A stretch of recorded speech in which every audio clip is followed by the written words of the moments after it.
Hey, y'all, it's Shane Sams. Thank you so much for listening to my podcast today. Got another solo show for you today where I'm just talking about the things that I'm thinking about.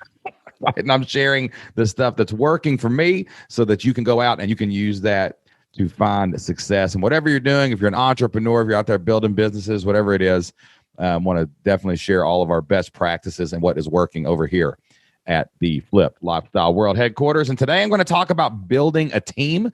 You know, I've realized in the last few years, I don't like the term solopreneur. I mean, we're all solopreneurs in the beginning until we're not. Like, you have to have a team around you if you're going to do things that are bigger than you, if you're going to achieve great things, if you're going to find that success, find that next level.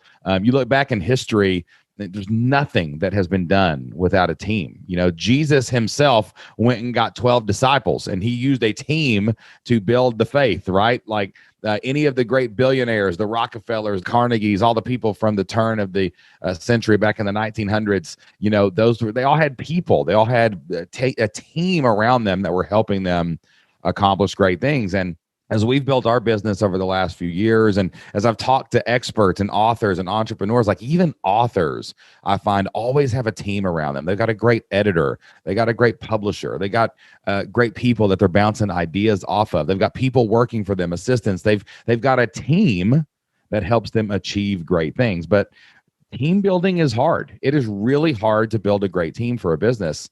It's really hard to build a strong team for a business. So I want to talk a little bit about our team building journey.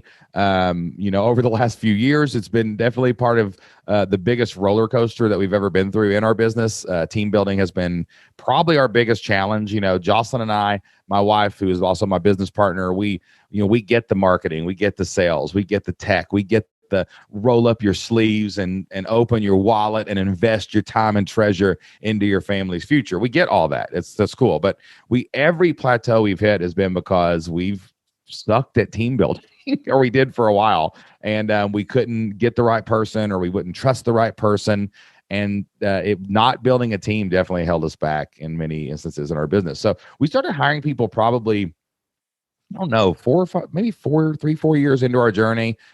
We started out like many entrepreneurs do, with virtual assistants and basically trying to go as cheap as possible. Well, I heard a great quote the other day. It said, "There's nothing more expensive than cheap." And every time we've went cheap on hiring, we've gotten exactly what we've paid for. Like, we didn't reinvest our profits and money back into our business by hiring amazing people, right? So we went through a lot of virtual assistants. We had some good ones. We had some bad ones. We were basically just taking anyone that would say yes to a job and anyone who would say yes to the whatever we were trying to pay them. And that just did not work. So we didn't invest very well. We had a lot of trouble with them, employees. And we decided, hey, well, let's go full-time employees, see how that works. But again, we went cheap. We said, let's pay people as little as possible. That's our first thing that we always think about as business owners, is how do I keep as much profit as I can? And how do I, just hire the cheapest people? And again, that didn't work out. Like, the expectations we had for the roles that we were hiring did not align with the compensation that we were willing to provide. So that was a disaster too. So we had all kinds of things. One of the biggest disasters we ever had in hiring. We decided to get really serious about hiring and really define what jobs we're going to do and really find some good people who were talented. We really looked for skills and talents, and these are talented people. And we were trying to discover diamonds in the rough and hire them as cheap as possible. But we were looking for talent and skill, and that's what we were looking for. So over the summer of, I think, 2000 and maybe 19, I can't remember if it was 18 or 19, but we hired like a couple people, and we were really trying to build a team, and we had people doing some sales and people doing customer support, and we just sucked as leaders. I mean, we were not leading correctly. We were not paying correctly. We were just hoping that people would be able to figure out their job just because we said, here's your goal. You should be able to figure this out. You should do it. But we were abdicating our role and responsibility as the leader. You can't hire people. You want to hire people. You want to be an employee. You got to be a leader. Okay. And but we didn't do that. We were just doing our own thing, and I was just trying to free me up, man. It's my business, man. I'm trying to do only what I can do, man. And I'm trying to be free, man. I don't want to, I'm going to write down on post-it notes all the things in my job I don't like. And I'm not going to do them because I'm going to delegate and lead and not lead people. I'm just going to give them all the things I hate. Like, you ever heard that exercise? Write down all the things you hate and then give them to someone else. That's the stupidest advice like ever. I mean, there's ways to do that, but that's not good. And that's what we were doing. We were just giving away all these tasks, and we weren't leading, we weren't managing, we weren't talking to anybody about anything. We just tried to keep the things that we loved and only wanted to do those and ignore all the rest. So we had this big live event. We had 100 people flying in to a venue at a hotel rented, and it was going to be a really cool thing. It was called Flip Your Life Live. And we were really pumped up about it. And we did such a poor job managing and leading the people that we hired. They all quit like 2 weeks before we had this event. So here, me and Jocelyn were staring at each other going, what in the world are we doing? So I went on a mission after that fiasco. And I said, I'm going to become a great leader. I'm going to invest the time and money into becoming a great leader. I'm going to figure out how to hire people. I'm going to figure out how to manage people. And I'm going to just figure this out. Like, I have to figure this out. We cannot cast a huge vision. We cannot find the success that we want, whether it's being an entrepreneur, whether it's being an author, whether it's being an expert in your field, whatever it is. Like, you just can't do it, especially as a business owner without a team. So I spent probably all of the rest of 2019, maybe it was 2018, I don't remember, but 2019 and 2020, I read a lot about leadership. I mean, I bought every book I could about leadership and just tried to really invest my time into becoming a great leader. What did that mean? And then I turned my attention back again in like 2021 to really hiring people, like get people on the team who are going to be here a long time, lead them well, treat them well, pay them as well as we can, and like just do everything we can to push the boundaries of what's possible with our budget, with our time, with our skill set.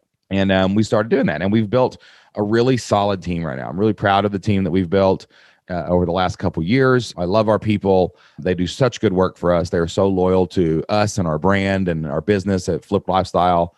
And, I think we've learned a lot about team building. We're nowhere near there. We make mistakes every day. I have not arrived as a leader. I have not arrived as a manager. I have not arrived as a team builder. But I did want to share some things, like looking back, that I think were definitely potholes, definitely dips in the roller coaster. And I think if you listen into this, you'll probably find some things that'll help you as you build a team, or maybe your team is not where you want it to be. You've made some mistakes, and this can help you to avoid some of those.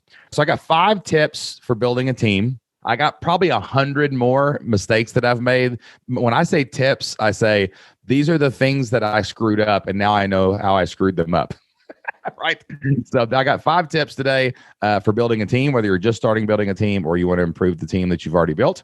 And I think they'll be super helpful for you. So my number 1 tip is read every book by Patrick Lencioni. And that is not hyperbole. That is not a joke. I have been obsessed with Patrick Lencioni. If you know Patrick Lencioni, or you have ever heard of Patrick Lencioni, or you have any contact with Patrick Lencioni, I would love to meet him and interview him on this podcast about team building. So hook a brother up, man. Hook Shane Sams up. Hit a tweet on me, son. Email me over at shane@fliplifestyle.com. Give me the hookup if you know Patrick Lencioni, right? I'll find him one way or the other. You got a shortcut. I'd love to have it. But I've been listening to his audiobooks recently, and they are fantastic. They're exceptional. I wish I had found these books 5 years ago, 6 years ago, when I got serious about delegating and hiring people, because it would have saved me so much time and energy and effort. I mean, just amazing amount of wealth in these books about how to lead a team, how to run a team, how to make sure that a team is functioning at a high level. Patrick Lencioni's most famous book is called The 5 Dysfunctions of a Team. Patrick Lencioni writes these books as a fable, as a story, so they're really easy to listen to. And he has a scenario that he basically tells, like a fiction novel, about a team that's dysfunctional and how they, overcame their dysfunction, and that really became a team to succeed. And it just opened my eyes to what it takes to be a leader and to really build a team that is functional, not dysfunctional. He's got all other books. One's called The Advantage. One's called The Ideal Team Player. But I'd really start at The 5 Dysfunctions of a Team, because if you can read that book before you build your team, it'll help you avoid those dysfunctions. So you can build a functional team from the ground up. That's what we're doing right now. And then also, if you've got a dysfunctional team, and I've seen some dysfunctional teams that my friends are running and things like that, and we've talked a lot about this lately. And it's like, hey, this book will help you clean things up, fix things up, or at least identify the problem. So I would say really read those Lencioni books. And my number one tip is always read a book. Why not just learn how to do something from someone who's already figured it out, right? Why reinvent the wheel? You don't have to figure this stuff out alone, y'all. There are plenty of people out there that can help you do it. And then the other book that I really highly recommend, a buddy of mine named Brian Harris recommended this book. It's called Who. Who. That's the name of the book. It's Who, like the owl. Who, right? Who, right? And it's Who by Jeff Smart and Randy Street. And it's a book about hiring people. Like it's a process that helps you hire people. And this book changed the game for us, man. When I read this book, I listened to the audiobook. I always listen to the audiobook first, and I get the book for reference. We have used this to hire everybody on our team, and it's a process that we're getting better at as we go along and trying to really do it by the book. But this book changed everything for us. It helped us define what each job does. Like what does each job do? We're not looking for unicorns anymore that can just do everything we hope to ever ask of them. That's crazy. Like we're actually writing down what each job does. We're clearly articulating it in the marketplace so the right people apply. We're hiring with the process that's laid out in the Who process. And we are leading them and managing the people that we hire based on the scorecards and the things that we created through this book. So, I think just from the beginning, if you really wanted to make sure you could start hiring a team correctly, read the book Who, and then read Patrick Lencioni's The 5 Dysfunctions of a Team, and start reading all of those books and understand what a team should look like, what a healthy team should look like, and get a process in place for hiring the right people in the first place with the Who book. Like those books, man, if you just get those books, you'll be years ahead of where we were and avoid so many mistakes that we made while hiring. All right, so those are the books that I recommend if you're building a team. Read Who first, and then read Patrick Lencioni's books, starting with The 5 Dysfunctions of a Team. My second tip is to decide what you really do best. This is a different mindset than all the things I hate on a Post-it note, all the things I shouldn't do. I think that's such an arrogant statement. Like, have you ever seen that exercise where it's like, and I've done this many times. It's fine. We all do stuff, but like you put you put 3 columns out, and one of them is all the things that you hate doing, and then one of them is all the things you love doing, all love all the time, and then the other thing is the things you shouldn't be doing because you're just too smart and good for that. Entrepreneur, expert, author. Oh, you're so high and mighty. No, you're not. What are you talking about? You shouldn't do those things. What are you talking about? That's like saying I shouldn't pick up after myself. I shouldn't do this. No, that's crazy. But like we do this activity. It is useful in a way, right? But what really is more useful, I have found, is decide what you're best at. Like what really are you best at in your business? Like what is the role you play on the team? Okay. It's not that yes, you can do everything. Yes, you're a jack of all trades and you started your business and you did it all in the beginning. I get all of that. But like, what really are you best at? A couple of years ago, I asked myself this question: what's my job on the team? Like, my job's not to outsource everything and I don't do any work. Like, that's the thing we're sold by the team building gurus out there, is that we're supposed to build a team to free us up to do whatever we want. I get to sit on a beach. I get to fly and sip pina coladas, and I get to do all this while my minions do all the work for me. That's crazy. I've got a purpose. I've got a mission. I've got a vision. I'm here to execute that vision. I'm 44 years old. I might have 44 left, and I got stuff to do on this earth besides prop my feet up on a bench out on the park, right? So like, no, what is my role on the team? You have, as the leader of the team, as the creator of the team, you got to decide that for yourself. Like, what are you best at? A lot of ways to do this. You can go take this Strength Finders test. You can take the Myers-Briggs. You can ask the people in your life. You can ask people who have worked for you. You can ask the people that follow you. You figure out what you really, really do best. A couple of years ago, I decided to ask this question to myself, and I said, what do I do best? And we asked the same question for my wife, Jocelyn, who's my business partner. We said, what do you do best? And, at the time, me and Jocelyn were both podcasting over at Flip Lifestyle. And we realized that what I do best is podcast. I talk. That's what I do. I'm very fast on my feet. I'm actually working this podcast right now. I took a pencil that was half unsharpened. I wrote down 5 things, and now I'm going to talk about them. So podcasting, talking, like relationships, like meeting people, having great conversations, building friendships, like these are the things that I really do best. And we said, hey, well, that's your role on the team, Shane. Why would you do anything else? Like, you're hurting the team if you do anything else because you're not doing what you do best. And we looked at Jocelyn's roles and we said, hey, you're best at, keeping things going in the back end and making sure all the systems work out and improving our systems and making sure that all these, spreadsheets and tools and resources and all that are like happening and being efficiently used to maximize, all of our potential in the business. And we said, hey, why are you on the podcast, Jocelyn? That makes no sense. That's not what you're best at.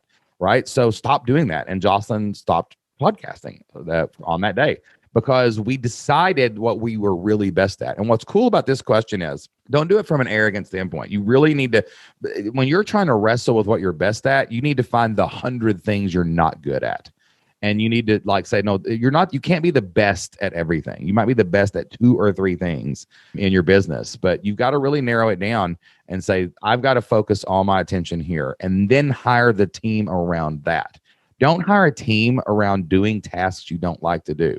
If you avoid all the tasks that you don't like to do every day, you're not going to get very far in life because, there's something in every person's job you've got to settle in and just do. Like you just roll up your sleeves. Like it's like working out. If you only work out on days you feel good and feel happy about it, then you're going to avoid entire workout days. You're going to not do the workout, or you're going to skip leg day, or you're going to do all those things. So you got to decide what you're best at and be really truthful with yourself and say, okay, these other things are the things I need help with, and I need to go build a team around me. It's not, I just don't like that mentality of these are the things I hate, you do them. Or these are the things I shouldn't do because I'm too good, right? No, if you shouldn't do something, it's not that you shouldn't do it. It's someone else should do it because they're better than you, not because you're better than them, okay? So that's number 2. Decide what you're best at, hire around that.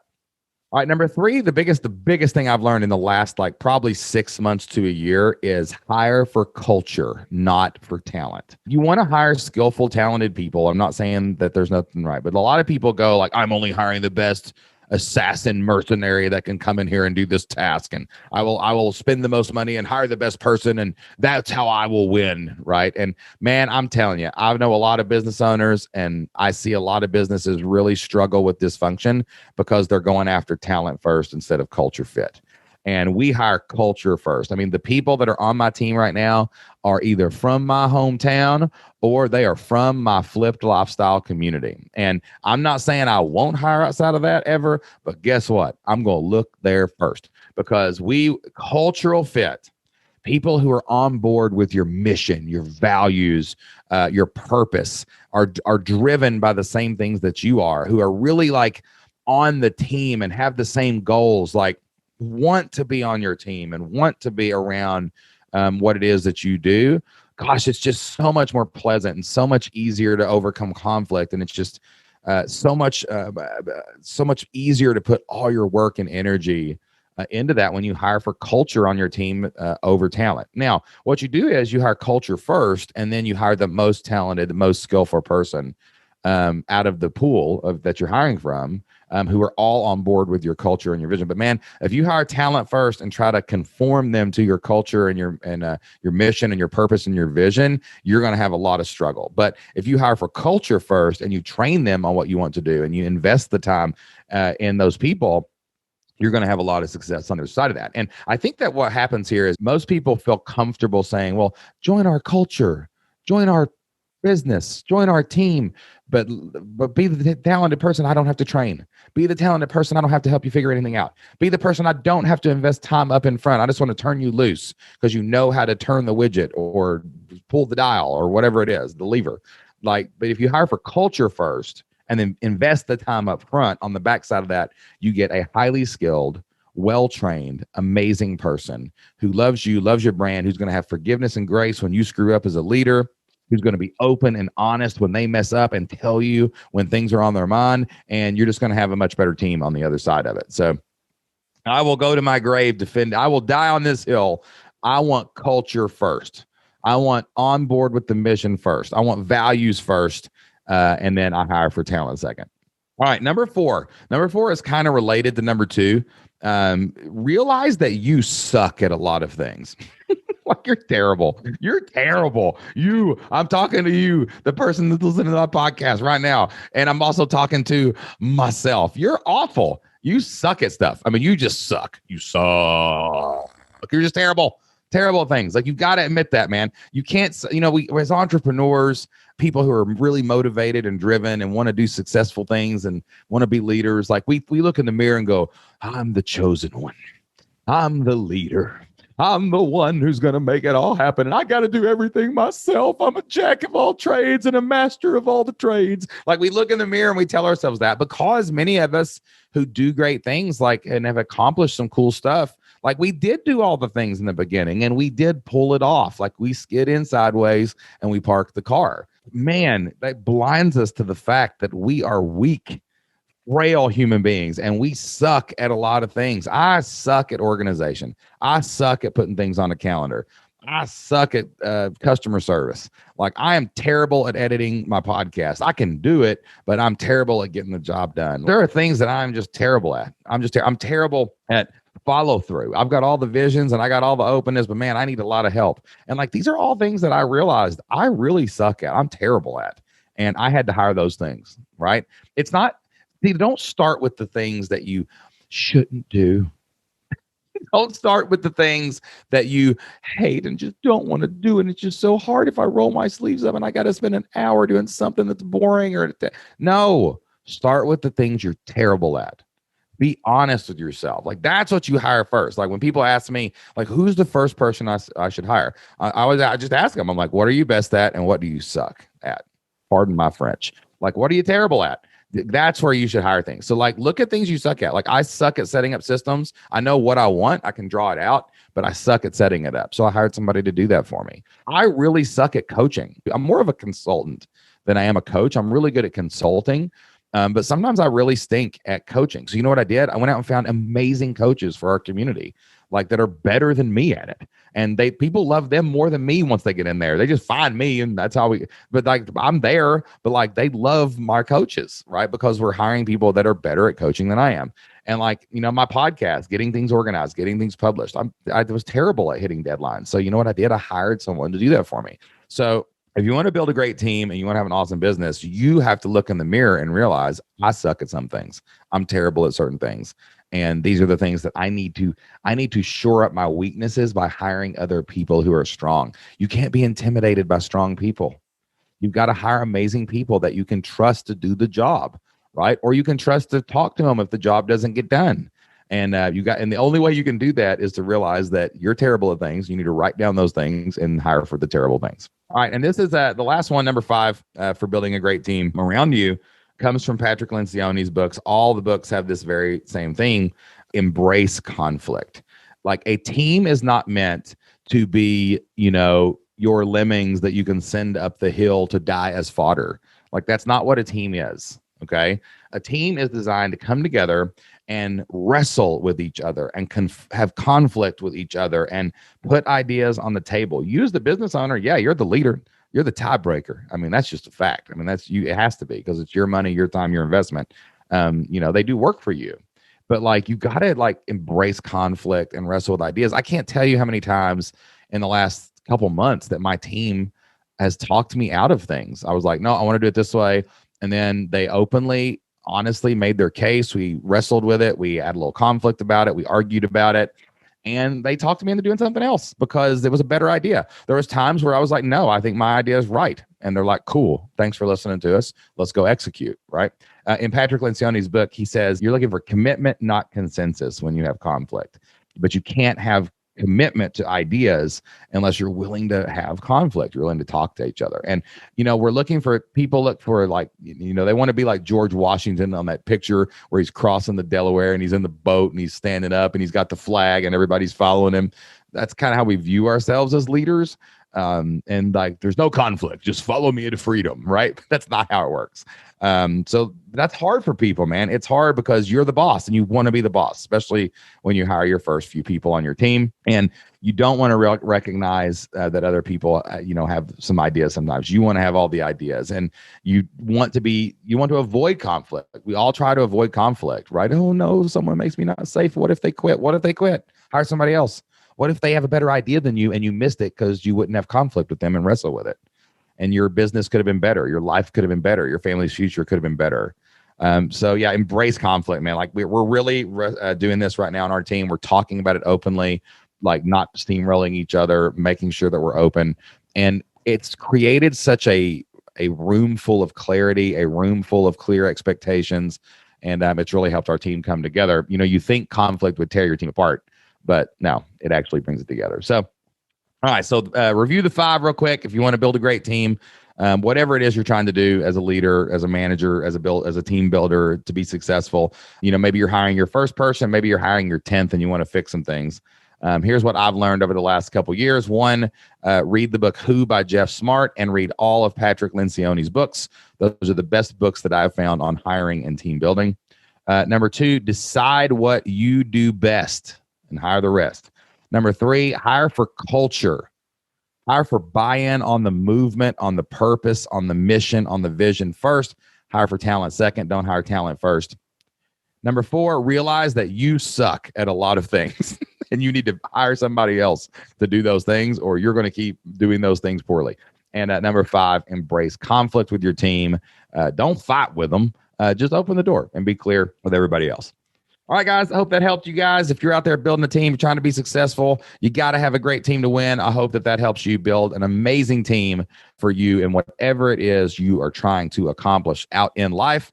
And I hope that the Shane Sam Show podcast every single week, whether it's an amazing guest, an expert author or entrepreneur or somebody that I bring on the show, or maybe it's a solo show where I'm just trying to tell you all the things that I am learning as I move through this life as an entrepreneur, as a husband, as a father. I hope this podcast brings a lot of value into your life. If it does, could you please tell me about it? Hey, go over to Apple Podcasts, leave this podcast a 5-star review. If you've got a question that you would like to ask me and you want me to read that on air, go ahead and put that in your review. I'm going to start answering questions here on the Shane Sam Show, and I'm going to pull those questions from the reviews. So leave us a 5-star review. Tell us what you love about the show, and then put your question in the comments. We will gather those up, and I'll be happy to answer your questions right here live on air on one of our next episodes. If you listen on Spotify, if you listen on Stitcher, Overcast, Podbean, whatever it is, wherever you listen to podcasts, maybe you watch us over on YouTube, make sure you leave us a review, subscribe, download a few episodes,